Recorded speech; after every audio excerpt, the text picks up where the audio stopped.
हमारे शास्त्रों का निर्माण अलग युग में हुआ है, परंतु उनसे मिलने वाली सीख आज भी उतनी ही उपयुक्त और प्रशंसनीय है। ये कहानी एक 5 साल बच्चे की है जिसका नाम है ध्रुव। एक ऐसा बच्चा जिसने अपने साथ किए गए अपमान और दुर्व्यवहार को आत्म साक्षात्कार का आधार व स्तंभ बना लिया और मात्र 6 महीने में ही सर्वोत्तम सिद्धि प्राप्त की, जिसे बड़े से बड़े योगी न पा सके। स्वयंभू मनु जो ब्रह्मा जी के पुत्र हैं, उनके पुत्र राजा उत्तानपाद के परिवार की कहानी है ये। राजा उत्तानपाद की 2 पत्नियां थी, सुनीति व सुरुचि।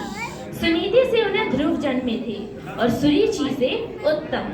क्योंकि सुरुचि सुनीति से दिखने में अधिक सुंदर थी, अतः महाराज पूर्ण रूप से उन पर आसक्त थे और उनकी इच्छा अनुसार उन्होंने सुनीति का पूरी तरह से परित्याग कर दिया। ठीक आज की तरह उस युग में भी सौतेला व्यवहार था। पात्र परिचय: उत्तम अन्वेष, हरे कृष्णा। ध्रुव प्रियांश, हरे कृष्णा। महारानी सुनीति ओविया, हरे कृष्णा। महारानी सुरुचि अन्विता, हरे कृष्णा। राजा उत्तानपाद तोषी, हरे कृष्णा। दासी अनन्या, हरे कृष्णा। श्री हरि वर्चस्व। हरे कृष्णा। कथावाचक एवं नारी की गाय तो धीरे चलती है। ये लो भैया सोना का घोड़ा। तबड़क तबड़क तबड़क तबड़क तब। ये खिलौने बहुत कीमती हैं, भिखारी को बांटने के लिए नहीं दिए गए। और ध्रुव, तुझे इन्हें लेने में लज्जा नहीं आती? नहीं उत्तम, हम गाय से ही स्पर्धा करेंगे। कभी कभी गाय भी तेज दौड़ती है।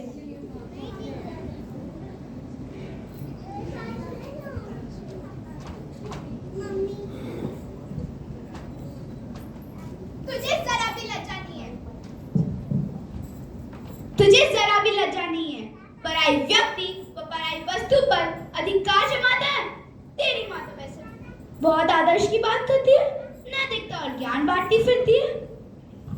ये तो मेरे भी पिता है और मैं भी उत्तम की तरह इनके गोद में बैठना चाहता हूँ। चाहने और पाने में बहुत अंतर होता है, उसके लिए योग्यता चाहिए होती है। आज महाराज की गोद में बैठ रहा, कल उनके सिंहासन पे बैठेगा। याद रखना, मैं तेरी व तेरी माँ की ये छल परीक्षा कभी पूरी नहीं होने दूंगी। इस राज्य का केवल एक ही उत्तराधिकारी है, मेरा, वो महाराज उत्तानपाद का पुत्र उत्तम। मैं क्षमा चाहता हूँ, पर आप ऐसा क्यों कह रही है? क्या आप मेरे माता नहीं? क्या महाराज मेरे पिता नहीं? और क्या उत्तम मेरा भाई नहीं? तुम बेशक महाराज के पुत्र हो, पर महारानी के नहीं। तुम एक ऐसी स्त्री के पुत्र हो जो महाराज द्वारा तिरस्कार निकाल दी गई है। तुम एक दासी के पुत्र हो। तुम्हारी माँ तो दासी के लायक भी नहीं है। वो तो महाराज की उदारता है कि तुम्हारा जीवन निर्वाह प्रबंध किया गया है। माँ, भैया करना कटुम नहीं डांटो। तू चुप कर। तू नहीं जानता, जिसे तू भैया भैया कह रहा है ना, वो वास्तव में तेरा शत्रु है। जिस प्रकार कुमार का बेटा कुमार, मंत्री का बेटा मंत्री, सैनिक का बेटा सैनिक होता है, उसी प्रकार एक दासी का पुत्र दासी होता है, राजकुमार नहीं। और ध्रुव, इस जन्म में जो तू अपने पिता और उनके गोद में बैठने का सिंहासन बैठने का सपना देख रहा है ना, वो कभी पूरा नहीं हो सकता। और ध्रुव, तुझे इतनी इच्छा है तो जाकर परमपिता परमेश्वर नारायण की आराधना कर और उन्हें प्रसन्न कर। और जब वो प्रसन्न हो, उनसे ये वरदान मांगना कि अगले जन्म में तू मेरा पुत्र हो, तभी तू एक महारानी का पुत्र कहलाएगा और महाराज की गोद में बैठने का अधिकारी बनेगा। तब तक अपनी मर्यादा में रह। चल, अब निकल यहाँ से। क्या हुआ ध्रुव, रो क्यों रहे हो? हम बताते हैं क्या हुआ। ध्रुव अपने भाई उत्तम के साथ खेल रहा था। छोटी सी बात पर महारानी ने बहुत बुरा कहा। ऐसा क्या किया ध्रुव ने? कुछ नहीं, खेलते खेलते ध्रुव भी उत्तम की तरह महाराज की गोद में बैठना चाह रहा था। बस छोटी रानी आई, ध्रुव को धक्का मारकर नीचे ला दिया और कहा कि जाओ भगवान की तपस्या करो और मेरे पुत्र बन जाओ और महाराज की गोद में बैठने लायक बनो। कितना क्रूर हृदय है महारानी का। माता होकर भी शिशु का हृदय नहीं समझ सकती। हमें क्षमा करें बड़ी रानी, हम कुछ कर नहीं सके। ये तो जो हमने देखा सोचा आपको भी बता दें। मेरा भाग्य तो देखो, महाराज की तिरस्कार किए जाने पर अपना मान तो नहीं बचा सकी, मगर मेरे ध्रुव का स्वाभिमान भी ना बचा सकी।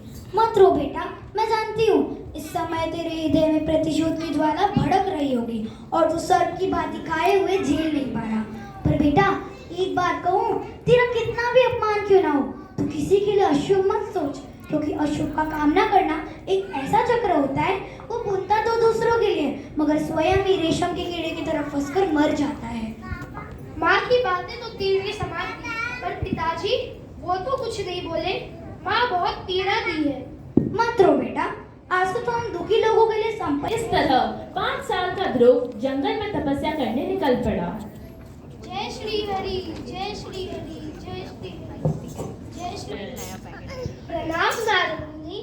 आयुष्मान भव, कीर्तिमान भव। इतनी शीघ्रता से कहाँ जा रहे हो बालक, और वो भी अकेले इस जंगल में? मेरी माँ ने कहा है कि भगवान वन में मिलते हैं, बस उन्हीं को खोज रहा हूँ। क्या इच्छा है तुम्हारी? मैं भगवान को प्रसन्न करके अपने परम पिता ब्रह्मा जी से भी बड़ा राज्य प्राप्त करना चाहता हूँ। तुम्हारे साथ घटी प्रत्येक घटना मुझे याद है। तुम्हें अपने माता की कहे कटु शब्दों को इतनी गंभीरता से लेने की आवश्यकता नहीं। स्तुति हो या डांट, बच्चे तो इन बातों को शीघ्रता से भूलकर अपने खेल कूद में लग जाते हैं। इसलिए हे ध्रुव, तुम भी अपने घर लौट जाओ। तुम्हारी माता तुम्हें लेकर अति चिंतित है। तुम्हारे पिता भी पश्चाताप कर रहे हैं। तुम्हारा भाई उत्तम भी तुम्हारी प्रतीक्षा कर रहा है। मैं अपने माता के कहे कटु शब्द कभी नहीं भूल सकता, इसलिए भूलना जाने का तो सवाल ही नहीं उठता। जिस प्रकार देखकर मैं बहुत खुश हूँ। अब मेरी बात ध्यान। का कोई पता नहीं, इतनी छोटी सी बात पर इतने चिंतित, यही कहीं भटक रहा होगा इधर उधर। जब उसका भूख, अब मैं हमेशा आपकी गोद में रहूंगा। हरि बोल।